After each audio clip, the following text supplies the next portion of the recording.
Hi, boys and girls. I'm Mrs. Claus. I've come here today from the North Pole to read you one of my very favorite Christmas stories, Elfis, A Christmas Tale. It's by a lovely man named Alan Katz and Pete Fornatale, and it's illustrated by Dani Jones. Hey, are you ready? I'm so excited.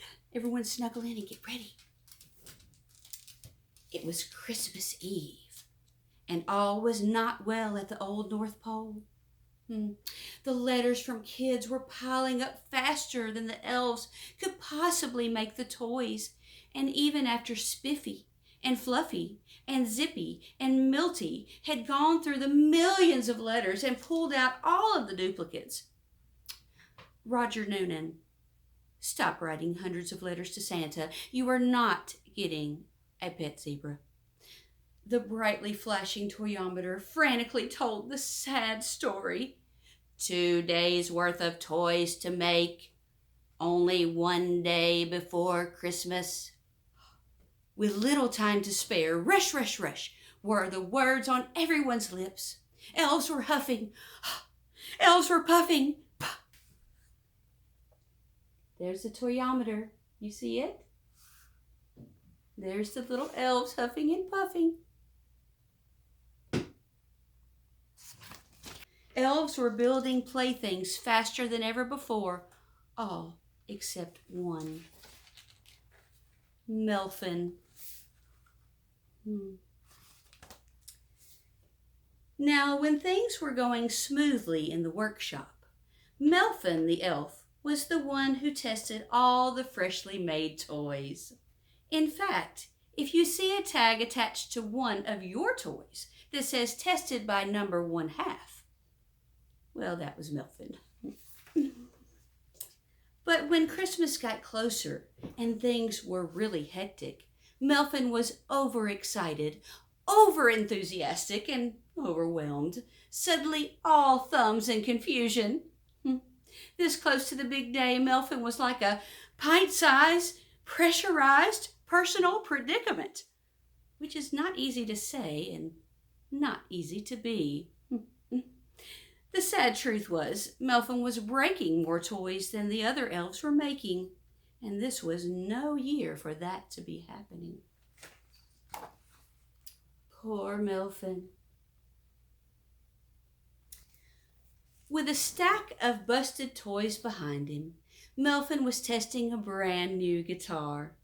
He tugged at the strings a little too hard, and the instrument flew out of his hands and headed directly towards the stomach of kindly Mr. Knox, Santa's workshop supervisor.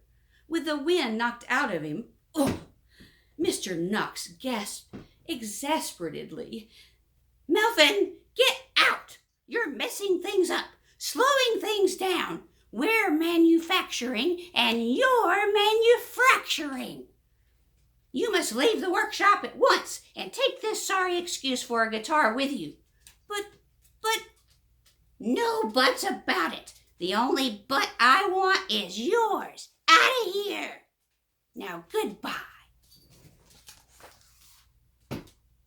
Poor Melfin. The next sound the pleading elf heard was slam.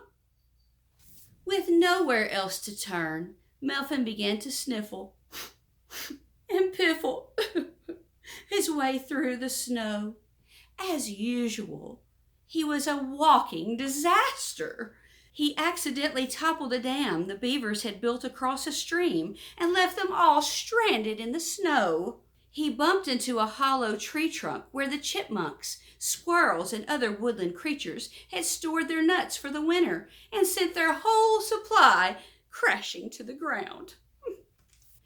And perhaps worst of all, he stumbled and tumbled and knocked down the fence holding the reindeer. Oh dear. And they zipped away in all different directions, especially Donner, who took off like a comet, and Comet, who for some reason took off like a dancer.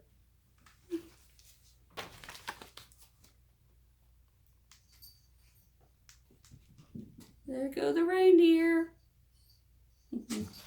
Too tired to continue, Melvin paused to sit on a tree stump next to a weathered but cheerful-looking snowman.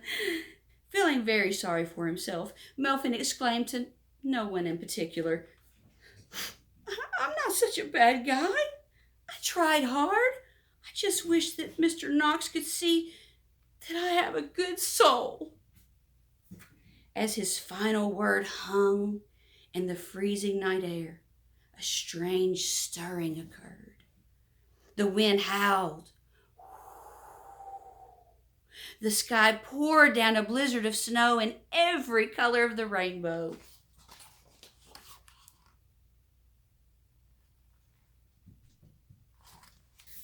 "Did you say soul?" a voice asked. Who said that?" "Me," the snowman answered, suddenly coming to life. Who are you?"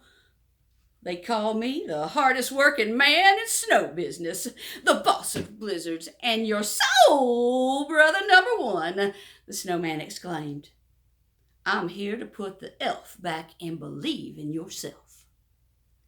"But maybe Mr. Knox was right," Melvin said. "After all, look at this guitar. It looks more like a snow shovel than a musical instrument." The snowman called out, "Melvin, it's time for the world to see who you really are on the inside. It's time to start rocking and rolling your troubles away. You've got to believe in yourself, elf." "Okay, Mr. Snowman, but how?" "Oh, it's easy, my main man. My main elf. When next on that guitar you strum, something magical you'll become." Melvin picked up the guitar and gave it a half-hearted pluck. Look at what's gonna happen. In a zap, flash, kapow! Melvin began to spin around like a top in the snow. As Melvin spun, the snowman added for good measure, twice the toys in half the time, with a rockin' beat and a magic rhyme. When the little guy stopped spinning, he was poor little Melvin no more. Instead, he was the king of rock and roll at the old North Pole. He was Elfis. Repeating to himself, "Twice the toys in half the time, twice the toys in half the time," he suddenly knew what he had to do. "Wow, that's it. Thanks, Mr. Snowman, and Merry Christmas!"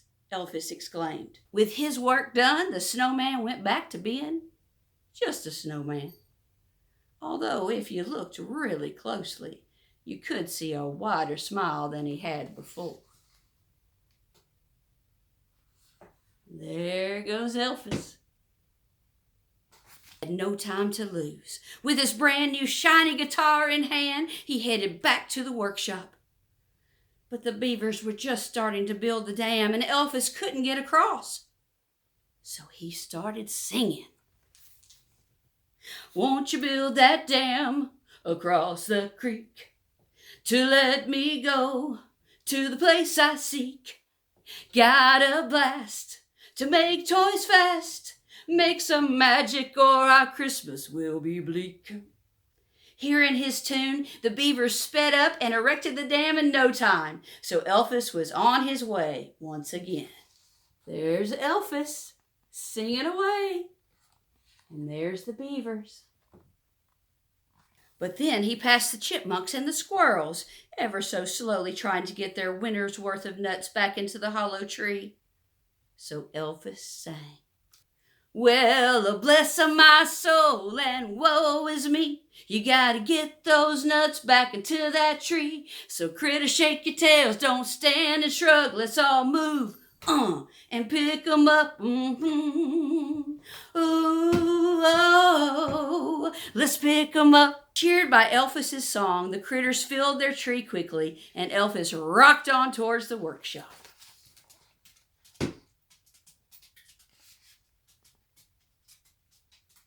But just before he got there, he saw the empty reindeer pen. So Elfis sang. Well, since my reindeer left me, they found a new place to dwell. But now we need them back again to serve the children well. Hey, if you get shooed off, Rudolph, no time to be stupid, Cupid. Let's all groove to the sleigh bell.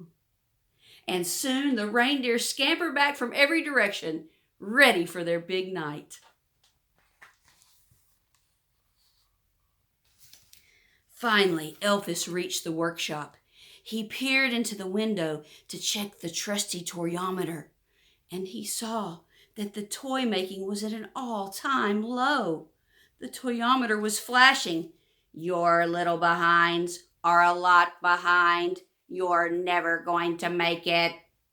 What's more, he saw that all of his friends were sad at a time when they should have been filled with joy.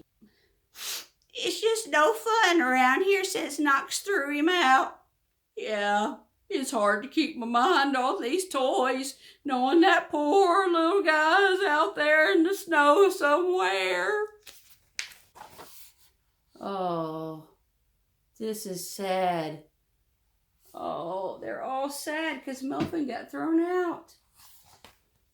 Elfis had no time to lose. He burst into the workshop and twanged a happy note on his guitar.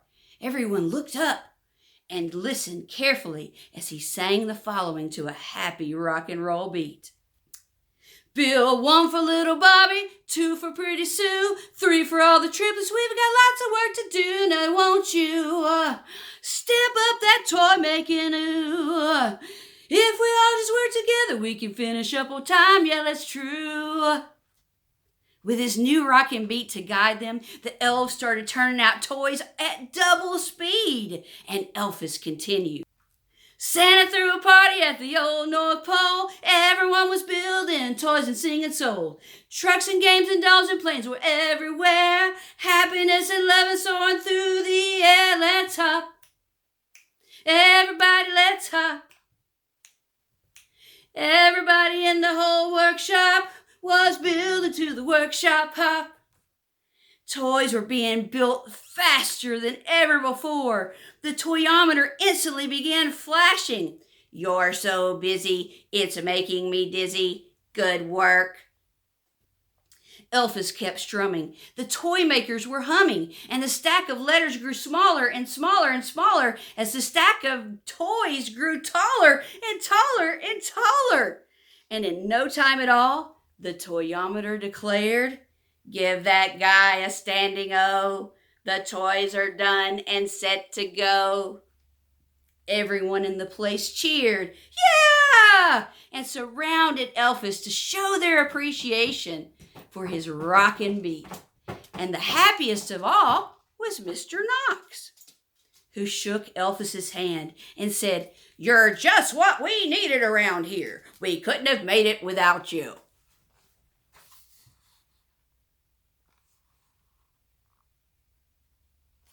That's when Elfis paused, smiled, and suddenly began his magical spin. Then, in a flash, he changed back into Melvin and said, that's exactly what I was trying to tell you. Everyone gasped at the changeover. First in disbelief, then in delight. Elfis, or rather Melvin, had saved the toy-making effort. He was the hero of the day. As they continued to salute him, a booming voice was heard. Melvin, the voice said, your rockin' and rollin' beat helped the elves make more toys than ever before. Ho, ho, ho.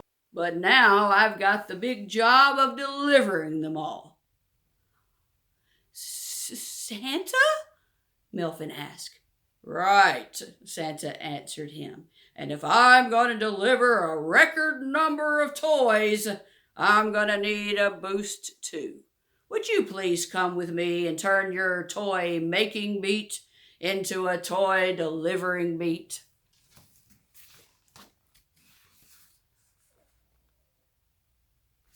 Whir, spin, flash! It was Elfis once again. You bet, Santa, exclaimed Elfis. Glad to. We've got a lot of giving to do. And with that, they were set for their Christmas Eve ride to get the whole world rocking and rolling together. As everyone gathered around the sleigh, Elfis jumped to the tippy top of the toy bag and sang for all to hear. That's a big toy bag. You'll have a great Christmas, I promise. Every Paul, Sean, Jane, and Thomas do like this little elf and believe in yourself. And you'll have a great, great, great, great Christmas.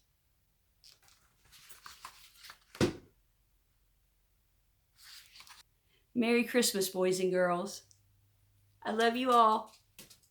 Bye. Hi, boys and girls. I'm Mrs. Claus. I'm here from the North Pole to read you a... Dang it. Today I'm going to be reading a brand new... No, it's not brand new. Hi, boys and girls. I'm Mrs. Claus from the North Pole. But you did that already. Very favorite Christmas stories. Elfis, A Christmas Tale. It's by a lovely man named Alan Katz and Pete Fornatale. I don't know if I said that right. Sorry, Pete. Okay. Elfis, A Christmas Tale. It's written by a lovely man named Alan Katz and also Pete Fornatale. Fornatale? Very favorite Christmas story, Elfis, A Christmas Tale. It's by a lovely, lovely man named Alan Katz and also Pete Fornatale. I don't know if I'm saying that right. Fornatale? Sorry, Pete.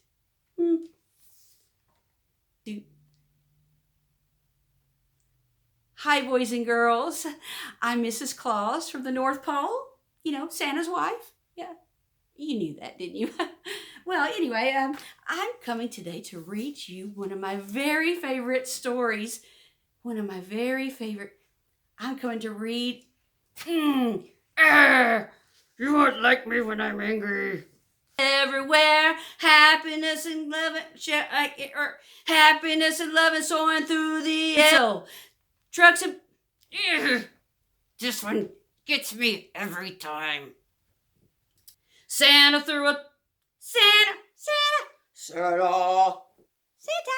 I need water. Toys were being built faster than ever before. The toyometer instantly began flashing.